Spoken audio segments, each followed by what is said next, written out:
बिस्मिल्लाहिर्रहमानिर्रहीम। इमरान खान को आज जेल में गए हुए 124 दिन हो गए हैं। इमरान खान ने धरना भी 124 दिन का दिया था। उधर इमरान खान पर गुज़श्ता 12 रोज़ में शदीद तरीन संगीन तरीन 15 हमले किए गए हैं। उन सारे हमलों को इमरान खान ने एक मास्टर स्ट्रोक के ज़रिए उड़ा कर रख दिया है। हमले क्या थे, इमरान खान ने मास्टर स्ट्रोक क्या खेला, इस पर हम बात करेंगे। इसके साथ साथ कल पेशावर में वर्कर्स कन्वेंशन हुआ है, उसमें जो शराइत रखी गई थी उसमें एक हालवन की शरत थी, एक मगरबी थीम की शरत थी। तो ये शराइत क्या थी, क्या पीटीआई की तरफ से वो सारी शराइत पूरी कर दी गई? हुकूमत की तरफ से अगर एक दो शराइत आयद नहीं की गई तो वो कौन सी थी, उस पर हम बात करेंगे। उधर इमरान खान की तरफ से कहा गया है कि इंतखाबात में क्लीन स्वीप करेगी पीटीआई। इमरान खान ने ये किस बुनियाद पर बात की? इमरान खान की ये पेशगोई ना पूरी होने का सवाल ही पैदा नहीं होता। इन खबरों पर हम बात करेंगे, लेकिन इससे पहले थोड़ी सी दीगर कुछ अमूर पर भी बात कर लेते हैं। एक तो लाहौर में स्मोग बहुत ज़्यादा है, अंधाधुंध स्मोग है। ऐसे मौसम में इन दिनों में अमूमन फॉग हुआ करती थी, धुंध हुआ करती थी, बेशुमार धुंध हुआ करती थी, लेकिन वो तो चली गई। धुंध नहीं है, फॉग नहीं है, फॉग की माँ आ गई, स्मोग आ गई। उसने पूरे लाहौर को और कुर्बजवार के कई शहरों को भी अपनी लपेट में लिया हुआ है। ये आपको दिखाते हैं कि किस तरीके से लाहौर स्मोग की लपेट में आया हुआ है। कहा जा रहा है कि लाहौर दुनिया के आलूदा तरीन शहरों में पहले नंबर पर आ गया है। क्या ये फ़ख्र वाली बात है? एक और हैरान कौन खबर यहाँ पे डिस्कस करते हैं। ये बहावलपुर की खबर है। हैरान कौन, परेशान कौन, बल्कि बहुत ही तकलीफ दे किस्म की खबर है। वहाँ पे क्या हुआ है कि टाइगर इंक्लूजर में चिड़ियाघर के अंदर एक बंदे की लाश पाई गई है। कटी फटी लाश थी। कहा जा रहा है कि ये बंदा गलती से अंदर चला गया या फिसल कर अंदर चला गया, अंदर गिर गया। कैसे मुमकिन है कि इंक्लूजर है जिसके ताले लगे हुए हैं, वो जिसके ताले लगे हुए हैं वो बंद है, उसके अंदर तो उसके मुहाफ़िज़ दाखिल नहीं होते। एक आम आदमी वो किस तरह से अंदर चला गया? क्या ये कोई साजिश है? पहले मारा गया था, उसको वहाँ पे फेंक दिया गया, क्या हुआ? अभी तक तफसीलात सामने नहीं आ सकी। और इंतज़ामिया, बड़ी इंतज़ामिया, वो भी हैरान है, परेशान है। उसकी तरफ से इंक्वायरी का हुक्म दे दिया गया है। देखते हैं कि इससे पस मंज़र में पस पर्दा क्या कुछ था। बहरहाल इंतहाई हैरान कौन, परेशान कौन और तकलीफ दे खबर है। अब आ जाते हैं सियासी अमूर की तरफ। इमरान खान को आज जेल में 124 दिन पूरे हो गया। इमरान खान ने धरना भी 124 दिन का दिया था। इमरान खान के लिए क्या धरना आसान था या फिर जेल आसान है? दूसरी तरह से ये सवाल हम इस तरह से भी कर सकते हैं कि इमरान खान के लिए क्या धरना मुश्किलात का बायस था या फिर जेल मुश्किलात का बायस हुई है? जेल होती है, उसकी मुश्किलात अपनी जगह पर होती हैं, लेकिन बंदा जो सारा कुछ भुगत रहा होता है उसके ऊपर डिपेंड करता है कि वो किस तरह से इन चीज़ों को लेता है। आप एक छोटी सी चीज़ को ले लें, अपने दिमाग पर सवार कर दें तो आप टेंशन, फ्रस्ट्रेशन और क्या क्या बुरी सोच और हालात से दो चार हो जाते हैं। ये तो जेल है, जेल भारत जेल है, लेकिन इमरान खान ने खुद को एडजस्ट कर लिया है। मैं समझता हूँ इमरान खान के लिए ना तो वो धरना मुश्किल था और ना ही जेल में जिस तरीके से वो रह रहे हैं वो मुश्किल है। इमरान खान को वहाँ पे क्या फैसिलिटी दी जा रही होगी? एक तो हुकूमत की तरफ से कहा जाता है कि इमरान खान को हमने खाने में ये दे रहे हैं, वर्जिश के लिए ये दे रहे हैं, इमरान खान की मुलाकातों पर पाबंदी नहीं है, इमरान खान वॉक करते हैं, ये करते हैं, जो भी करते हैं ये जेल हुकाम की तरफ से कहा जा रहा है। लेकिन इमरान खान की तरफ से, उनके घर वालों की तरफ से हमेशा ये शिकायत की जाती थी कि इमरान खान पर जेल में जुल्म हो रहा है, सितम हो रहा है, उनको वो सहूलतें फराहम नहीं की जा रही। जज साहब ने, अबुल हसन ने कहा था कि इमरान खान अगर कोई एक मुतालबा करता है तो इमरान खान ने कोई शिकायत नहीं की वहाँ पे खाने की, पीने की, वहाँ पे रहने की। इमरान खान सिर्फ एक ही बात करते हैं, एक ही मुतालबा करते हैं, एक ही तकाजा करते हैं कि मुझे सेहतमंद रहने के लिए, तंदुरुस्त रहने के लिए वर्जिश का, एक्सरसाइज का सामान दिया जाए। ये जज अबुल हसन साहब की तरफ से कहा गया है, जो इमरान खान को ना जाने क्या सज़ा देने के लिए तुले बैठे हैं या तैयार बैठे हैं। बहरहाल इमरान खान ने खुद को एडजस्ट किया। इमरान खान को जेल ऐसे ही लग रही है जैसे धरना था।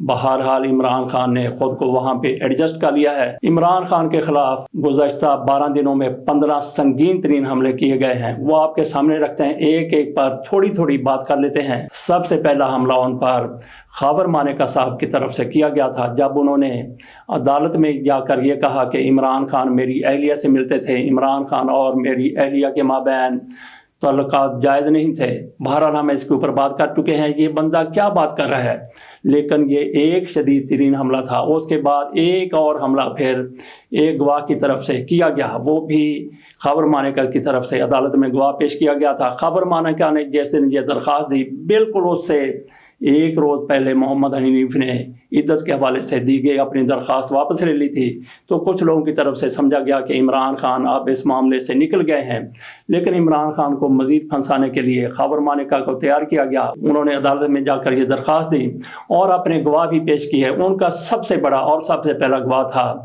मुफ्ती मोहम्मद सईद साहब। उन्होंने भी वहाँ पर वही जाकर बातें की जो खबर मानिका कर रहे थे कि इद्दत से कबल इमरान खान ने निकाह कर लिया। खबर मानिका पहले इमरान खान को और बुशरा बीबी को अपनी तलाक के बाद भी वो कहते थे कि ये पाक दामन हैं, बड़े लोग हैं, इन पर कोई उंगली ना उठा। इसी तरह से मुफ्ती सईद ने भी कहा था कि इद्दत की तकमील के बाद इमरान खान ने निकाह किया, लेकिन अब जब खबर मानिका अदालत में गए तो ये साहब भी अदालत में चले गए, इनकी तरफ से भी गवाही दी गई। इमरान खान पर जो भी ये इल्ज़ाम लगा सकते थे इन्होंने लगाया। ये इमरान खान पर गुज़श्ता 12 दिनों में दूसरा हमला था। तीसरा हमला इमरान खान पर भी इन लोगों की तरफ से किया गया। वो ओन चौधरी साहब हैं, उन्होंने भी इमरान खान के ख़िलाफ़ गवाही दी। इसी हवाले से गवाही दी कि बुशरा बीबी और इमरान खान के माबैन कैसे तल्लुकात थे। उन्होंने ये तक कह दिया कि इमरान खान को मिलाने के लिए मैं बुशरा बीबी के घर इनको ले जाया करता था। तो ये इमरान खान पर तीसरा हमला था। चौथा हमला 1-2 रोज़ कबल किया गया। वो खबर मानिका का मुलाजम है मोहम्मद लतीफ़, उसने भी कहा कि इमरान खान और बुशरा बीबी एक कमरे में आकर बैठ जाया करते थे। मैं वहाँ पे जाता था, मुझे निकाल दिया जाता था, मुझे बुरा भला कहा जाता था। ये इमरान खान पर चौथा हमला था। इमरान खान पर 5वां हमला वो ऑडियो थी जो लतीफ़ खान खोसा और बुशरा बीबी के माबैन होने वाली गुफ्तगू थी। उसमें बुशरा बीबी अपनी भावज के बारे में कुछ बातें कर रही हैं। तो इसको भी इमरान खान को प्रेशर में लाने के लिए एक बदतरीन हमला करार दिया जा रहा है। इमरान खान पर छठा हमला, जेल के बाहर उनकी अहलिया बुशरा बीबी की गाड़ी पर बोला जाने वाला धावा था जिसमें बुशरा बीबी को गालियां दी जा रही थी, इमरान खान को गालियां दी जा रही थी। बुशरा बीबी की गाड़ी पर मुक्के मारे जा रहे थे। और 7वां हमला उसके दूसरे रोज़ किया गया जब कुछ मुजाहिरीन की तरफ से, उनकी तादाद भी 20-22 से ज़्यादा नहीं थी, उन्होंने कतबे उठा रखे थे। अलीमा खान के ख़िलाफ़ नारे लगा रहे थे, बुशरा बीबी के ख़िलाफ़ नारे लगा रहे थे। और अलीमा खान को उन्होंने हलीमा खान लिखा हुआ था अपने पोस्टर्स पर। यह भी इमरान खान के ख़िलाफ़ एक बड़ा हमला था। 8वें हमले की तरफ आ जाते हैं। ये हमला 8वां हमला हाजरा पानीज़ई की तरफ से इमरान खान के ख़िलाफ़ लॉन्च की गई किताब थी। इसमें बड़े बड़े सहाफ़ी आए थे जिसमें इमरान खान की किरदार कुशी करने में कोई कसर नहीं छोड़ी गई। इसके बाद एक और हमला भी इन्हीं खातून की तरफ से किया जाता है। इन्होंने एक इंटरव्यू दिया, दूसरा इंटरव्यू दिया, 2-3 ऊपर तले इंटरव्यू इन्होंने इमरान खान की किरदार कुशी के हवाले से इमरान खान को बदनाम करने के लिए दिए, इमरान खान को प्रेशराइज में लाने के लिए।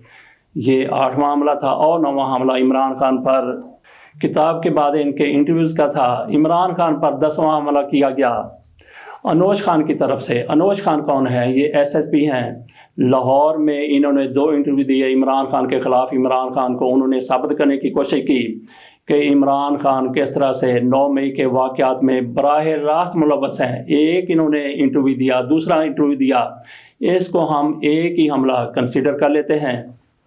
इमरान खान पर होने वाला 11वां हमला मियां नवाज शरीफ साहब की बरीयत थी। मियां नवाज शरीफ को बरी करके इमरान खान को बताया गया कि ये बंदा हमने आपके ख़िलाफ़ खड़ा कर दिया है, तो तगड़े हो जाओ। इमरान खान तो बहरहाल पहले ही जेल में बैठ गए। तगड़े हैं, कितने तगड़े हैं उसका अंदाज़ा इससे हो सकता है कि इंतखाबात एक बार फिर मुलतवी होने जा रहे हैं। मौलाना फजल रहमान साहब मुहिम चला रहे हैं। आ जाते हैं अगले हमले की तरफ। 12वां हमला इमरान खान की बरीयत के ख़िलाफ़ दरख्वास्त को मुस्तरद करके किया गया इमरान खान की तरफ से।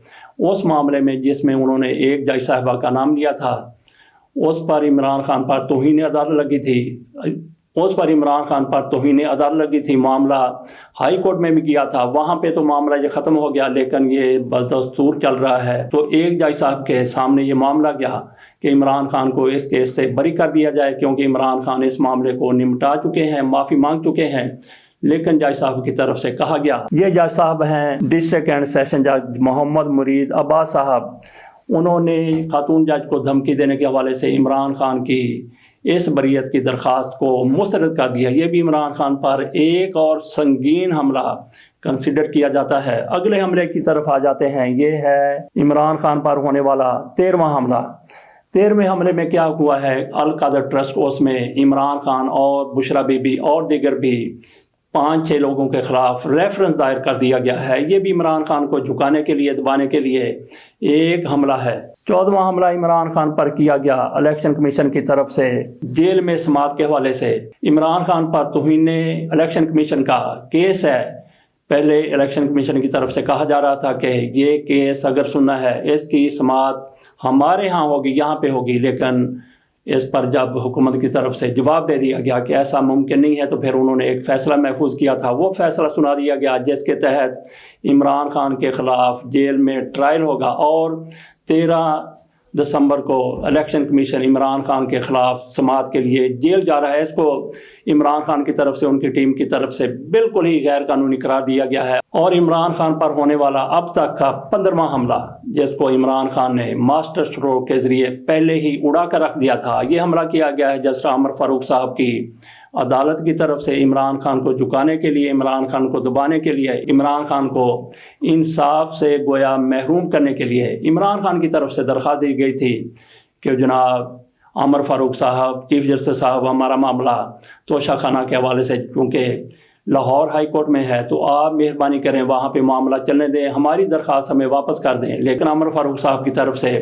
فیصلہ دیا گیا، انہوں نے درخواست واپس کرنے سے انکار کر دیا۔ یہ عمران خان پر ہونے والا 15واں حملہ تھا۔ عمران خان نے کس طرح سے ماسٹر اسٹروک کے ذریعے ہر حملے کو ناکام بنا دیا، اور ماسٹر اسٹروک جب عمران خان نے کھیلا تو اس کے بعد بھی 1-2 حملے ہوئے، ان کو بھی وہ ماسٹر اسٹروک پہلے ہی اڑا چکا تھا، ناکام بنا چکا تھا۔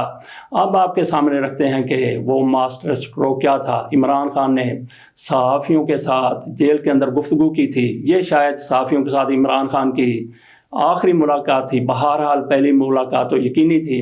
اس میں عمران خان کی طرف سے جو کچھ کہا گیا وہ آپ کے سامنے رکھتے ہیں۔ حالات بتاتے ہیں کہ آپ کو طویل عرصے تک جیل میں رہنا پڑے گا۔ اس سوال پر عمران خان نے کہا، مجھے کوئی فرق نہیں پڑتا، میں جان دینے کو تیار ہوں۔ 9 مئی لندن پلان کا حصہ تھا، مجھے غیر آئینی طور پر پکڑا گیا، 48 گھنٹوں میں 10,000 لوگوں کو گرفتار کیا گیا۔ یاسمین راشد واضح طور پر کہہ رہی ہیں لوگوں کو کور کمانڈر ہاؤس کے اندر نہ جائیں، CCTV دیکھ لیں، ان کو کون اندر لے کر گیا۔ عمران خان کا مزید کہنا تھا، لندن پلان نواز شریف کو لانے، ہمیں جیلوں میں ڈالنے اور PTI کو ختم کرنے کے لیے تھا۔ عمران خان نے اس موقع پر یہ بھی کہا کہ بشرا بی بی کے سابق خاوند کے ذریعے جو کام کرایا ہے، جھوٹا الزام لگایا ہے، یہ اخلاق سے انتہائی گرے ہوئے لوگ ہیں۔ قسم اٹھانے کے لیے تیار ہوں، قرآن پر ہاتھ رکھنے کے لیے تیار ہوں کہ بشرا بی بی کو اس دن دیکھا جس دن میرا نکاح ہوا تھا۔ قوم کو پیغام دینا چاہتا ہوں کہ آپ کا کپتان آخری سانس تک لڑنے کے لیے تیار ہے۔ میں آپ کو واضح کر رہا ہوں کہ انتخابات PTI ہی جیتے گی۔ مجیب الرحمان نے 162 سیٹیں جیتی تھیں، اس کے خلاف انہوں نے کیا کیا؟ حالات دیکھ خدشہ ہے کہ کہیں یہ الیکشن سے بھاگ ہی نہ جائیں۔ 6.1 کی گروتھ ریٹ کو 0 پر لے آئے ہیں۔ لوگ کیا پاگل ہیں؟ انہیں نہیں پتہ کہ انہوں نے کیا کیا ہے؟ اس موقع پر عمران خان سے یہ سوال بھی کیا گیا کہ آپ سے کچھ لوگوں کی ملاقاتیں ہوئی ہیں، تو عمران خان نے اس سے صریحاً انکار کیا۔ انہوں نے کہا کہ جیل میں میری کسی کے ساتھ ملاقات نہیں ہوئی اور نہ ہی میں کسی سے ڈیل کرنے کے لیے تیار ہوں۔ عمران خان کے ماسٹر اسٹروک کا نقطۂ عروج 2 فکروں پر مشتمل تھا۔ انہوں نے کہا کہ قوم کو پیغام دینا چاہتا ہوں کہ آپ کا کپتان آخری سانس تک لڑے گا۔ دوسرا، میں واضح کر دینا چاہتا ہوں کہ تحریک انصاف انتخابات میں کلین سویپ کرے گی۔ تو یہ آپ نے دیکھ لیا کہ عمران خان نے کس طرح سے ایک حملے کو ناکام بنایا ہے۔ عمران خان نے کہا ہے کہ وہ انتخابات میں واضح برتری حاصل کریں گے، تو عمران خان کی یہ پیش گوئی سوال ہی پیدا نہیں ہوتا کہ پوری نہ ہو، کیونکہ عمران خان ایک چیز کو کیلکولیٹ کر کے رکھتے ہیں۔ ہم جس چیز کو دیکھ رہے ہیں اس کے پس منظر کو شاید نہیں دیکھ رہے یا نہیں سمجھ رہے۔ عمران خان کے سامنے ہر چیز ہے، ان کو یہ بھی پتہ ہے کہ انہوں نے کس وقت کیا کرنا ہے۔ اور پھر ناظرین، ہر ادارے میں ہر جگہ پر عمران خان کے دشمن موجود ہیں. یہاں پہ عمران خان کے دشمن موجود ہیں, وہاں پہ عمران خان کے بہی خواہ بھی موجود ہیں. اگر بہی خواہ موجود نہ ہوں تو عمران خان کو جیل میں اس طریقے سے جس طرح سے فکس کرنے کی کوشش کی جاتی ہے, جس طرح سے عدالتیں ان کے خلاف فیصلے دیتی ہیں, وہاں بھی عمران خان سے ملنے والے لوگ بتاتے ہیں کہ عمران خان کے بال کالے تھے, شیو انہوں نے کی ہوئی تھی, تو ویل ڈریس تھے. بات ہم یہ کر رہے تھے کہ عمران خان کے جہاں پہ اداروں میں, شعبوں میں کہیں بھی ہر جگہ پر مخالفین موجود ہیں, وہیں پہ عمران خان کے بہی خواہ بھی موجود ہیں. آخر میں تھوڑی سی بات کر لیتے ہیں پشاور میں ہونے والے PTI کے ورکرز کنونشن کی. اس کے لیے حکومت کی طرف سے کوئی 15-16 شرائط رکھی گئی تھی. ان شرائط میں کیا ہو سکتا تھا؟ ایک تو سڑکیں بند نہیں کرنی, بہرحال ایسی شرائط عموماً ہوتی ہیں. ان میں 2 انتہائی زیادہ حیران کن قسم کی شرائط تھیں. ایک تو ان میں یہ تھا کہ ہالوین وہاں پہ نہیں ہوگا, دوسرا یہ ہوگا کہ مغربی تھیم وہاں پہ نہیں ہوگا. تو یہ کیا شرائط تھیں؟ ہالوین کیا ہوتا ہے, مغربی تھیم کیا ہوتا ہے؟ مغربی تھیم کے وہاں پہ انگریزی موسیقی نہیں چلائی جانی. اور ہالوین کیا ہوتا ہے؟ ہالوین امریکہ میں ہالوین ڈے منایا جاتا ہے, جس پر لوگ عجیب قسم کے اپنے چہرے بنا لیتے ہیں, ماسک پہن لیتے ہیں. تو یہ بھی ان کو کہا گیا کہ آپ لوگوں نے وہاں پہ ماسک نہیں پہننے. اس طرح کا جیسے امریکہ میں ہالوین ڈے منایا جاتا ہے, اس طرح کی یہاں پہ کچھ بھی سرگرمی نہیں ہونی چاہیے. انتظامیہ کی طرف سے جو شرائط عائد کی گئیں ان میں اگر ایک کا بھی اضافہ کر دیا جاتا تو پھر بہتر تھا. وہ کیا شرط ہو سکتی تھی؟ یہ کہا جاتا کہ وہاں پہ جو بھی مقرر خطاب کرے گا وہ گھوڑے پر سوار ہو کر خطاب کرے گا. نہ یہ شرط پوری ہوتی, نہ وہاں پہ کنونشن ہو سکتا. حکومت کی طرف سے کہا گیا تھا کہ یہ جو 16-17 شرائط آپ کے سامنے رکھی گئی ہیں, ان کی اگر خلاف ورزی ہوئی تو اجازت نامہ منسوخ کر دیا جائے گا. اجازت نامہ کب منسوخ کرنا تھا؟ جب کنونشن ہو چکا ہوتا یا اس سے پہلے. بہرحال دیکھتے ہیں کہ خلاف ورزیاں ہوئیں یا نہیں ہوئیں. اس کے ساتھ اجازت دیجیے. اللہ حافظ.